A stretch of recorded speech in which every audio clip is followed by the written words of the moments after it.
जय माताजी मित्रों। तो आज बनावવાનું છે દૂધીનું શાક। તો એના માટે દૂધી કાપીને મૂકી દીધી છે તૈયાર કરીને। હવે તેલ તપવા મૂકવાનું। તેલ તપી જાય એટલે અંદર નાખશું રાઈ અને જીરું। પછી એ બરાબર તપીને કકળી જાય, ફૂટી જાય એટલે પછી આપણે નાખશું અંદર લીલું લસણ વઘાર માટે। પછી લીલું લસણ થોડું મસ્ત અંદર રેડી થઈ જાય એટલે પછી નાખશું ટામેટાં। પછી આ બંને મિક્સ કરીને થોડું રેડી થવા મૂકી દઈશું ધીમી આંચ ઉપર। પછી એમાં નાખશું આપણે મસાલાઓ। તો એના માટે આવશે મરચું, તમે જેટલું ખાઈ શકો એટલું। પછી હળદર, પછી સ્વાદ પ્રમાણે મીઠું અને કાળા મરીનો પેસ્ટ અને ગરમ મસાલો। પછી આ બધું મિક્સ કરીને થોડું તેલમાં રેડી થાય એટલે પછી અંદર ધોયેલી નાખશું દૂધી।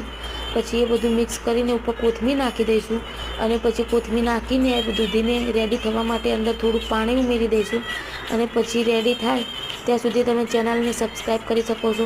અમારા વિડીયો લાઇક કરજો અને આવા બીજા જ વિડીયો જોવા માટે અમને સપોર્ટ કરજો। જય માતાજી। તો આપણું 5-10 મિનિટ પછી આપણું દૂધીનું શાક રેડી થઈ જશે। તો થઈ ગયું છે।